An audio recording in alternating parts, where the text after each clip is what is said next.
Caitlin Clark, by the way, absolutely silenced everybody yesterday. The woke media was all on her.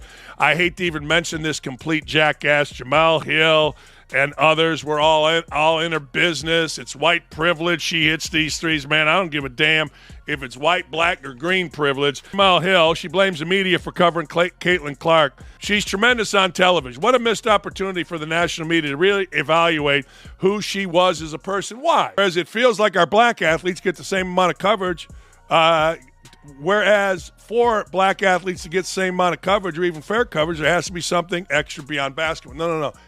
You choose to do that. You don't need anything extra. If I told you that the WNBA has become a daytime soap opera created by Twitter, it would be because Caitlin Clark somehow became the antagonist in the story with leaked footage showing Rhyne Howard inside eyes getting ready to face off. And Jlee Hill is now using the R word as if it were a Naluk pass. Is this a Bravo reunion or basketball? This story has more turns than a crossing in overtime. So get ready. Jamel Hill. The fact that she believes that Caitlin Clark is receiving more coverage than a lot of the other black players. I don't like that Jamel Hill said this. I feel like she's always looking for an excuse to race bait. That's her whole identity, and I just don't like this. Caitlin Clark is phenomenal. She is just that good. She's setting all types of records, scoring, assists. I mean, she is incredible. So she deserves the amount of coverage. The 4K ultra-high-definition gladiator cage match between Indiana Fever star attraction and Atlanta Dream's Rhyne Howard is coming up just when you thought the WNBA couldn't add any more drama to Caitlin Clark's rookie season without it blowing up like a soda can in a microwave. This is because apparently no one plays basketball anymore. It's just low-budget Game of Thrones in gym shorts. Quarters. Well, guess what? One of the master race baiters from the world of sports, if you still want to say she's involved in the world of sports, is back at it again. I'm talking about Jamel Hill, who is one of the integral reasons why Around the Horn no longer exists on ESPN. Let's see who can slam's most recent episode, The Voice of Reason, and composure chose to hold it polite. Consider a conversation about it after Caitlin Clark without getting ejected broadcast live from a hardwood floor someplace in America and online. They were joking when they set it on fire and threw it into a volcano. One person that's been definitely weighing in on this Caitlin Clark drama has been Jamel Hill. This is season 2 of Caitlin Clark and the Fever, and now we have a new Jamel Hill rant. She is one person that's been pretty vocal about everything. The Angel Reese situation, now this Rhyne Howard thing, which I thought was not a big deal whatsoever. Reported on it yesterday. She did kind of get into Caitlin Clark's head, kind of psyched her out. I believe that's why Caitlin Clark played so bad. But some new footage has emerged of the incident. I'm not scared of you, and you in Atlanta is a now famous line that was caught on mic or perhaps just lip-read by 47 million internet sleuths and their cats. It started with a casual sideline encounter where Rhyne Howard decided to go full Secret Service detail on Caitlin, pressing her as though she was trying to extract state secrets. Caitlin Clark taking it back, and you can see the hold there. Then Rhyne Howard doesn't like that. And there's some words between the two players as Naz Hillman quickly comes over and gets her bestie out of the scuffle. Which, in case you were wondering, is essentially the WNBA equivalent of slapping someone across the face with a velvet glove and 18th century French pistols at dawn. Just when the smoke had cleared from that heated exchange, Jamel Hill entered the fray with all the subtlety of a wrecking ball dipped in lighter fluid. Hill claims that everyone should calm down, because this is just competition. The same type of competition that calls for body checks, purposeful bumps, and the occasional psychological battle. We're going to be talking about something that was an interesting one. It was a really, really interesting one, and it was the kind of interactions between Rhyne Howard and Caitlin Clark. And if we're going to be honest, Rhyne Howard 100% got the better. Rhyne Howard, no ifs, ands, or buts about it, got the better of Caitlin Clark today on both ends of the floor. But these were some hilarious responses. So Caitlin Clark and Rhyne Howard get into it here. So Rhyne Howard he was fouling Caitlin Clark the whole game, and is going into Caitlin Clark coming back to Rhyne Howard. I'm not scared of. Apparently, Caitlin Clark isn't being targeted. She's just experiencing character development, sure. If by character development, you mean being elbowed in the kidneys every other possession, and being guarded like she stole someone's lunch money. But don't worry, this isn't about race, except wait, now it kind of is, because Hill strongly hinted that Clark's popularity and the protectiveness around her might have undertones racial ones. Because obviously the only reason people are concerned that Clark is getting mugged mid-dribble is because she's white, not because she's, say, the face of a league that desperately needs eyeballs and is being tackled like a running back. Every night, of course, Hill fans applauded her take nodding along like she just cured WNBA Twitter of its collective sinus infection. Meanwhile, actual sports fans who have watched Clark get harassed like she's a mosquito at barbecue started questioning if Hill was watching the same league or just throwing darts at hot takes. Written using a crayon. I have to talk about this. The post from Brittany Griner, and I don't. One thing I don't understand is that, like, there is some kind of flimsy evidence, I guess. Like, we're not lip readers. We're not lip readers. She probably says trash. Like, it sounds like she has said. It looks like what it apparently says is effing white. However, let's take a moment to acknowledge the completely insane world we all live in. Caitlin Clark may be the only player in the world to score 30 points and still be held accountable for breathing too loudly close to another player. Additionally, if you believe that this is just a case of players using WWE moves out of character, consider the fact that some of these coaches are creating plays like, okay, Amber, you full court press her until she questions her life choices. Jada, I want you to accidentally hip check her into the third row and mean you're on eyebrow duty, intimidating scowls only. The plan is straightforward. If you stop Caitlin Clark, you stop the entire Indiana Fever, and you might even get 5 seconds on SportsCenter before they switch back to LeBron's summer workout montage. However, let's be clear that this isn't tough defense. In July, players are swiping at her like she's a mosquito, and the next minute, she's tangled in someone's limbs like it's a scene from. That should be celebrated, and it's because of Caitlin Clark. Don't get it twisted. Don't get it Caitlin Clark. Don't get it twisted. Don't get it fucked up. Caitlin Clark is the reason why a lot of great things is going to happen for the WNBA. Voice your opinion if they want your opinion, man, early on, because everybody is looking for you to say anything, and they're going to splice it and cut it and make it a negative thing. And I think for her, the one thing that I love that she's bringing to her sport, more people want to watch. More people want to tune in.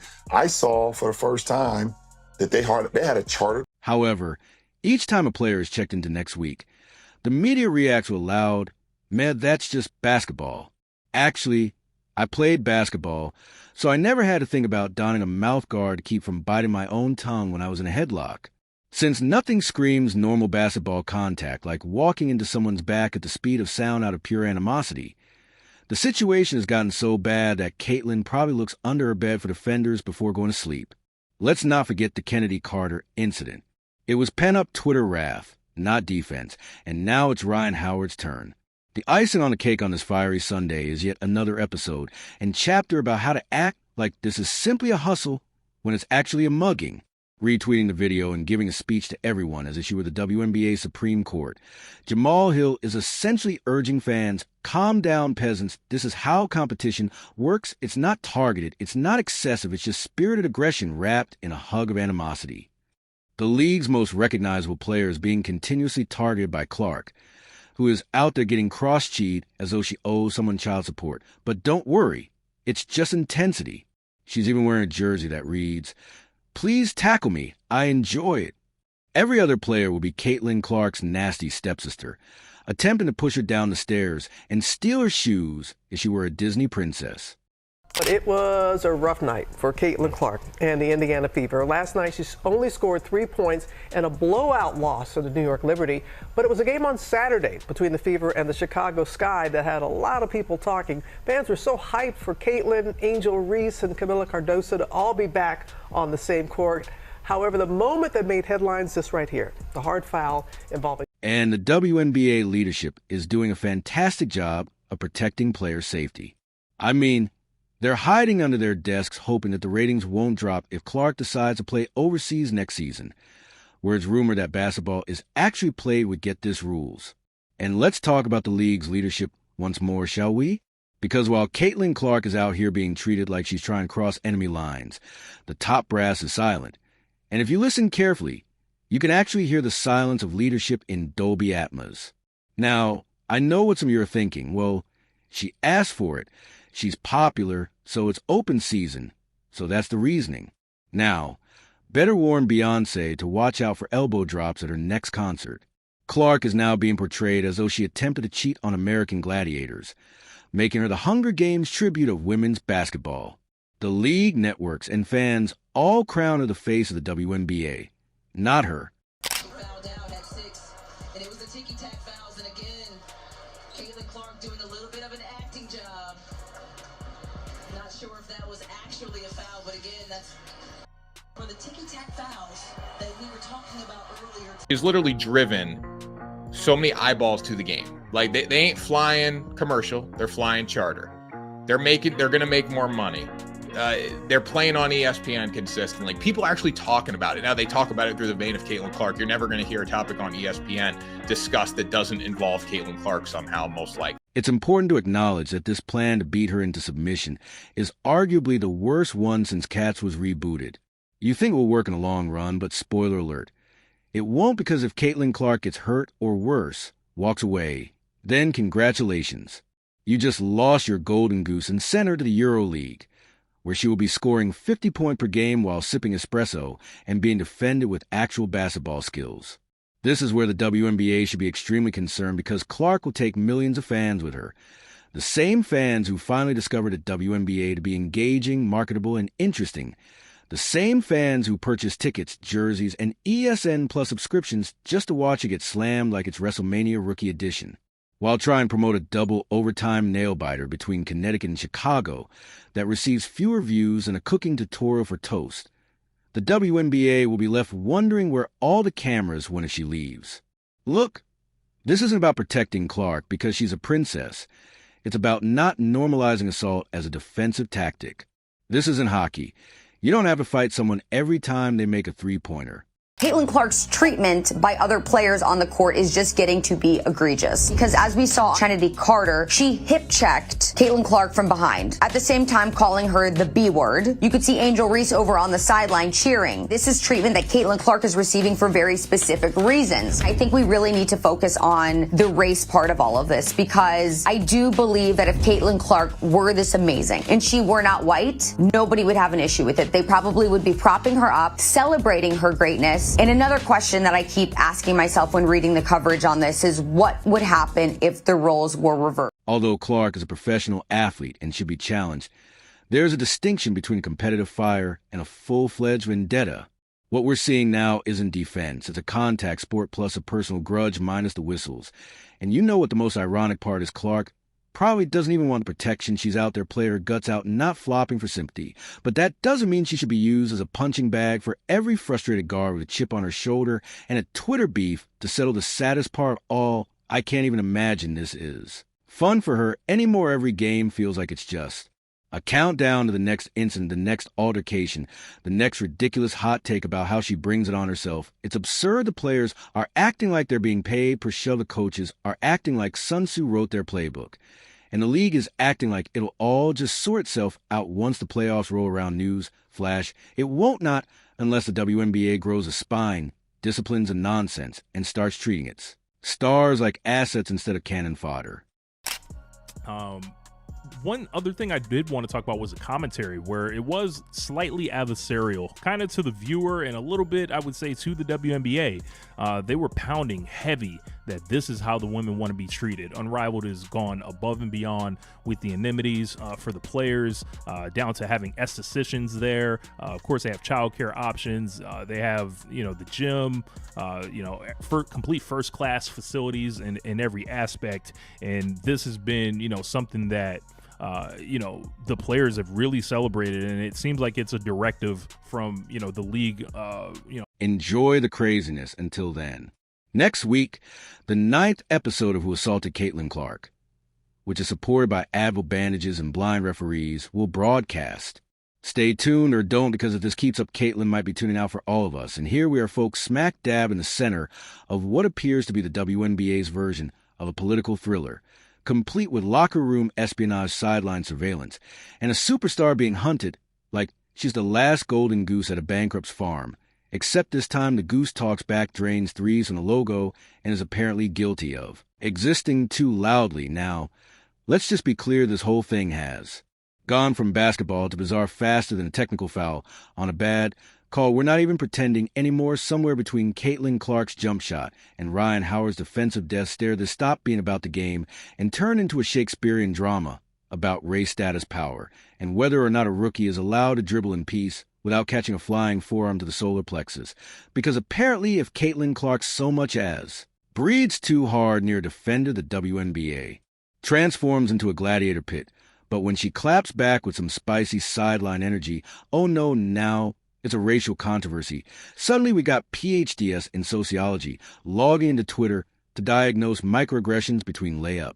This game, Rhyne Howard of the Atlanta Dream, she got in the face and tried to go after Caitlin Clark. Now, to Caitlin Clark's credit, she turned around and looked at her and said, "You don't scare me. You don't scare me." Caitlin Clark's getting fed up. And that's good. We know she put about 10 pounds of muscle on in the offseason.